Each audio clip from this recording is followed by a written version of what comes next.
படித்து கிராஜுவேஷனை முடித்து அதுக்கப்புறம் மாடலிங் பண்ணி அந்த ஃபஸ்ட்டு மாடலிங் வந்து அரபிக் ஒரு பிரைடல் ஃபேஷன் இதுக்கு ஷோ பண்ணினான் பஹ்ரைனில்.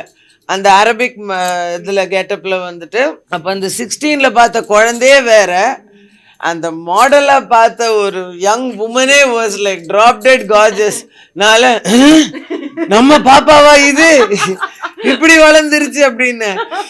ஏன்னா அந்த எனக்கு அந்த குழந்தையிலேருந்து எனக்கு இன்னமும் அந்த முகம், அந்த குட்டி, அந்த அந்த பவுட்டிங் ஃபேஸ், அது பேபிலேருந்து அந்த பவுட், அதுக்கு அந்த லிப்ஸ், அந்த நான் அப்படியே.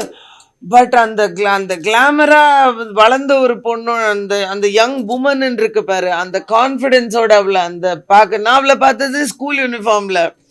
அதுக்கப்புறம் கட்டிங் அண்ட் சீங்கர் as a மாடல் வந்து it was like a moment of such a pride for me. எனக்கு அப்படியே லைக் ஏன்னா எனக்கு என் பொண்ணு எவ்வளோ இதுவோ எனக்கு அந்த அளவுக்கு மிரா எனக்கு உசுறு.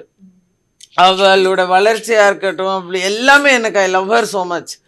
ஸோ அதுக்கப்புறம் வந்து அவளோட க்ரோத் வேறு லெவலில் இருந்துச்சு. அவள் வந்து இப்போ ஷாருக் கான் படம் இருக்கு பாருங்க, அந்த ஹாப்பி நியூ இயர், அதில் அந்த அரபிக் லிரிக்ஸ் இருக்கும்ல, அந்த லவ்லி ஹையா நாம தேர படிக்க, அந்த சாங்ல அரபிக் லிரிக்ஸ் எல்லாம் இவ தான் பாடினா. எங்க பாடுங்க.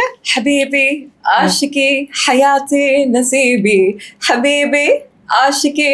அந்த பிகினிங் கூட ஐ sang the introduction. So எத்தனை லாங்குவேஜ் தெரியும்? Arabic, Hindi, English, Malayalam, Tamil, அவ்வளவுதான்.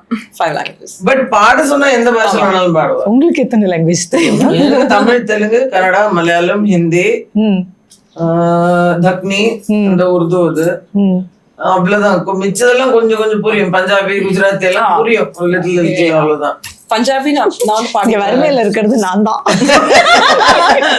பஞ்சாபி சாங் வந்து பாடி இருக்கேன், but obviously to speak it is a little bit different.